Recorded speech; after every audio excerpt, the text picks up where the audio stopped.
Hola amado, Dios te bendiga, buen día. Qué bueno saludarte en este momento. Hoy quiero invitarte a estudiar la palabra del Señor. Nos corresponde leer el Salmo número 113 y con este salmo iniciamos una linda sección de himnos, cantos de alabanza que eran conocidos por el pueblo judío como el Jalel. El Jalel es un término hebreo que significa alabanza. Es una oración judía basada en los salmos del 113 al 118 que es utilizada como alabanza y agradecimiento y se recita por los judíos en las festividades. Hay dos versiones del Jalel.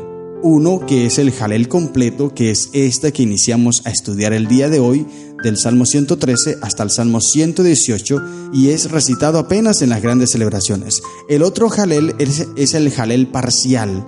Este Jalel es básicamente los mismos salmos, solo que algunas partes se omiten. Por ejemplo, del Salmo 115 se le omiten los versículos 1 al 11, y del Salmo 116 se le omiten también los versículos del 1 al 11.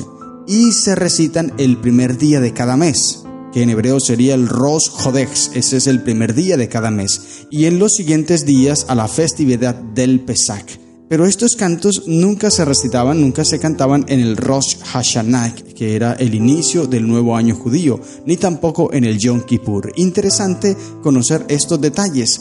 El Jalel, los salmos 113 al 118. Durante la Pascua se cantaban, por ejemplo, el Salmo 113 y el 114 antes de la comida. Y después de la comida entonces se cantaban los salmos 115 al Salmo 118.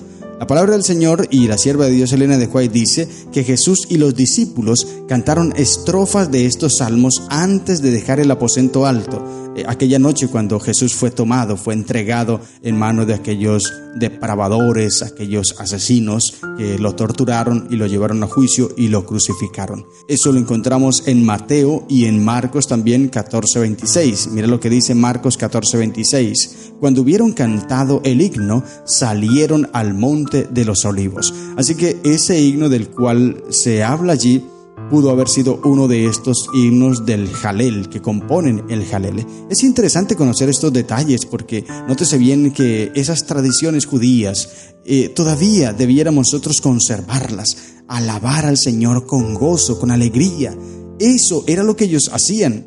Y hoy día los judíos también lo hacen, lo practican. Bueno, ellos no aceptan todavía a Jesús, ellos todavía siguen pegados al Antiguo Testamento, no reconocen el Nuevo Testamento. Para ellos Jesús fue simplemente un impostor, para algunos Jesús también fue un profeta, pero que fue un falso profeta. No reconocen al Mesías, ellos siguen esperando el Mesías. Pero nosotros sí reconocemos al Mesías, aceptamos a Cristo Jesús. Por tal motivo debemos tomar algunas costumbres buenas de ellos, como la alabanza a Dios a través del Jalel, cantar con gozo, cantar con alegría, los salmos de regocijo. Por eso te invito a leer estos 6 salmos: 113, 14, 15, 16, 17 y 18, que componen el Jalel. Dice el versículo 1, Salmo 113, 1. Alabad, siervos de Jehová, alabad el nombre de Jehová. Alabad el nombre de Jehová. Querido hermano, esto es algo que nosotros debemos hacer. Nunca deberíamos dejar pasar por alto la oportunidad de cantar al nombre de Dios. Tal vez nuestra voz no sea la más bonita, tal vez nuestra voz no sea la más agradable, pero es que Dios no se fija tanto en nuestras voces. Dios se fija en nuestro corazón. Recuerda que leímos un salmo bien interesante, específicamente el Salmo 108, donde el salmista David nos decía: mi corazón está dispuesto, oh Dios, cantaré y entonaré salmos. Esta es mi gloria. Tener un corazón dispuesto a alabar el nombre del Señor es lo mejor que nosotros podemos hacer. El salmista David lo hacía desde su experiencia. Él era hábil en los instrumentos, podía tocar instrumentos, componer cantos, así que desde su experiencia, desde lo que tenía, él le daba eso a Dios, él alababa de esa manera. Tal vez tú y yo no sabemos tocar ningún instrumento, pero podremos cantar. Todos tenemos voz, podemos hablar, podemos expresarle al Señor.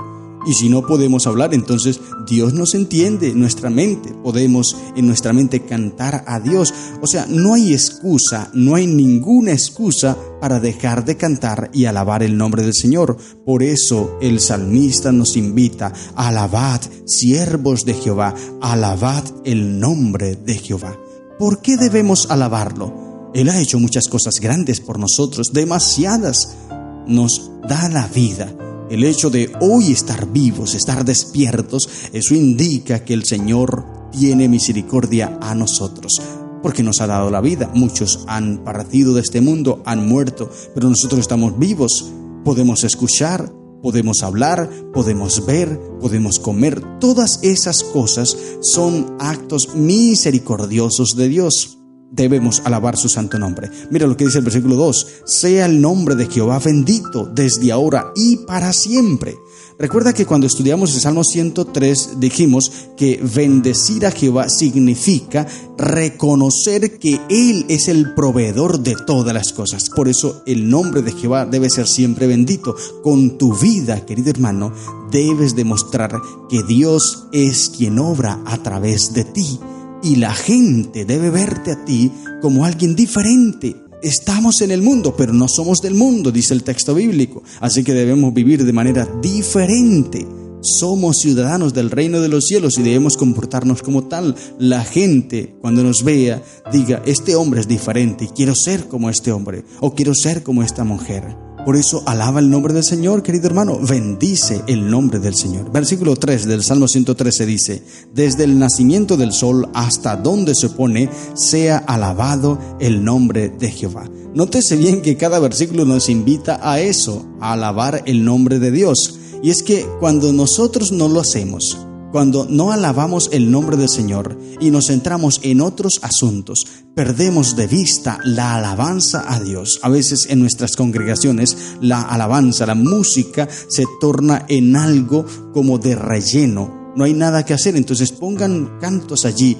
Y cuando tenemos la oportunidad de alabar al Señor, no lo hacemos de la mejor manera, lo hacemos con pereza, lo hacemos con sueño tal vez, lo hacemos con cansancio, con tristezas, pero así no se bendice el nombre de Dios, porque estamos alabando a un Dios entonces muerto o a un Dios triste. No, Dios es el Dios de la alegría. Es el Dios de la vida y debemos rendirle una adoración viva. Eso es lo que nosotros debemos presentar a Dios. Y muchas veces la falta de gratitud por las bendiciones que Dios nos da señalan el comienzo de la apostasía. La falta de gratitud.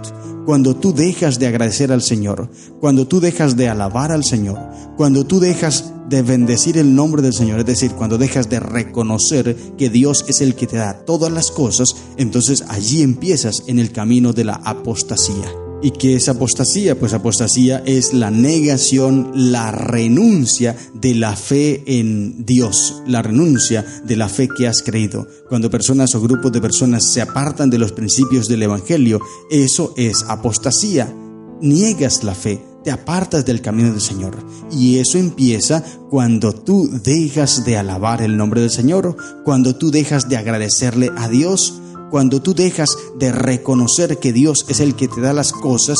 Terminas pensando que todo lo que obtienes es gracias a tus fuerzas y gracias a tus capacidades. Es que tú te preparaste en la universidad, tú eres fuerte para trabajar, tú eres inteligente para hacer los negocios. Por eso si eres una persona próspera y tienes muchas cosas, es gracias a tus esfuerzos, no es gracias a Dios. Entonces no tienes necesidad de agradecerle a Dios y allí empiezas a apartarte de la fe de Cristo Jesús.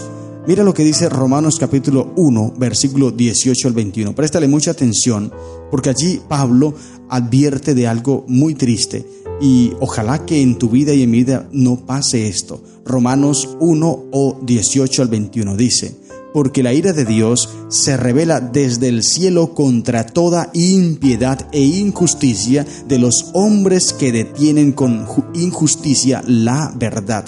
Porque lo que de Dios se conoce le es manifiesto, pues Dios se lo manifestó. porque las cosas invisibles de Él, su eterno poder y deidad, se hacen claramente visibles desde la creación del mundo, siendo entendidas por medio de las cosas hechas, de modo que no tienen excusa, pues habiendo conocido a Dios, no le glorificaron como a Dios, ni le dieron gracias, sino que se envanecieron en sus razonamientos, y su necio corazón fue entenebrecido. Esto es lo que yo te comunicaba hace un momentico. Cuando tú dejas de reconocer a Dios, cuando tú dejas de alabar al Señor, cuando tú dejas de agradecerle a Dios y de bendecirlo a Él por todo lo que te da, entonces empiezas en el razonamiento humano, tus pensamientos se envanecen y tu necio corazón es entenebrecido y te apartas de los caminos del Señor. Llega la apostasía. ¿Es importante entonces alabar a Dios? Claro que sí, querido hermano, es demasiado importante y es lo que el salmista nos invita a hacer. Excelso sobre todas las naciones es Jehová, sobre los cielos su gloria, dice el versículo 4 del Salmo 113. Excelso sobre todas las naciones. Este es nuestro Dios, este es nuestro Salvador. Por eso nosotros no estamos alabando a un Dios de muertos, no estamos alabando a una imagen, a una estatua, o como algunos cristianos tienen a un Jesús allí clavado en una cruz, o a un niño recién nacido. No, nosotros no adoramos a un niño, nosotros no adoramos a alguien allí clavado en una cruz, nosotros no adoramos a una mujer con un niño en los brazos. No,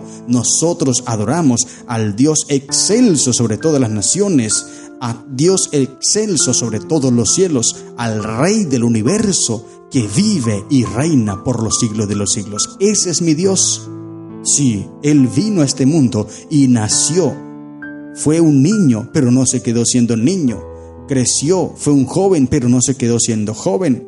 Luego llegó a su edad adulta, fue crucificado, pero no se quedó crucificado. Murió, pero no se quedó muerto. Resucitó, subió al cielo y reina, y pronto vendrá a tener el dominio completo sobre la tierra y a establecer un reino eterno, un reino de gloria, un reino de felicidad, un reino de paz y tranquilidad, dicha, eterna dicha, donde no habrá muerte, llanto, ni clamor, ni dolor. A ese Dios es al cual yo alabo, a ese Dios es al cual yo sirvo. Yo no sé a cuál Dios tú alabas, a cuál Dios sirve.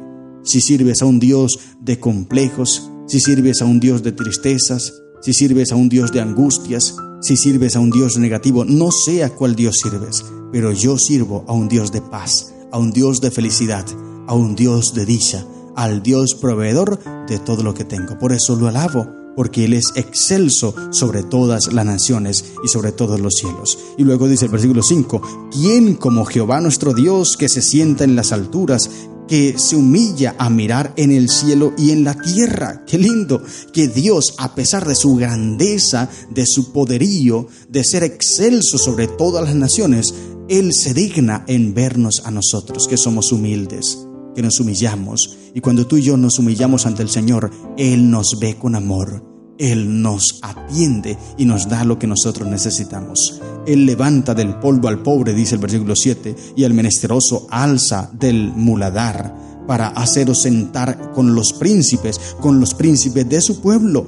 Él hace habitar en familia a la estéril, que se goza en ser madre de los hijos. Aleluya. Y aquí podremos ver más o menos la historia de Ana, aquella mujer atribulada, primer libro de Samuel, capítulo 1, angustiada porque no podía tener hijos. Penina, la esposa de Elcana, que también era esposo de Ana, esta mujer se burlaba, humillaba a Ana porque no podía tener hijos. Y Ana, atribulada, vino al templo y derramó su alma ante el Señor, dice el texto bíblico, y le clama a Dios, le dice: Señor, soy estéril, pero si tú me das un hijo varón. Nótese bien, esta mujer le pidió específicamente algo a Dios. Le dijo: Señor, si tú me das un hijo varón. No le dijo: Señor, dame un hijo. No, si tú me das un hijo varón, fue específica, entonces yo lo dedicaré a ti. Una promesa linda Y entonces Dios escuchó esa oración, y esa oración humilde, esa oración de una mujer que se humilló ante Él, que derramó su alma,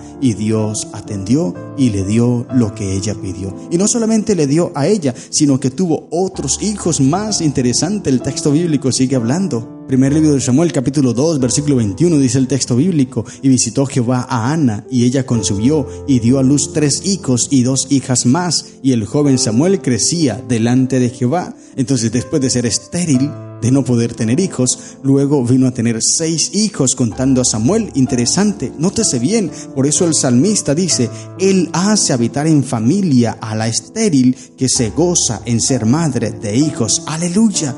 Cuando tú y yo nos gozamos en Cristo, cuando tú y yo alabamos al Señor, magnificamos su santo nombre, bendecimos su nombre y reconocemos que Él es excelso sobre todas las naciones y sobre todos los cielos, y nos humillamos delante de Él, entonces Él nos atiende y Él nos da lo que nosotros necesitamos. Estas son las lecciones que encontramos en el Salmo número 113. Que el Señor te bendiga.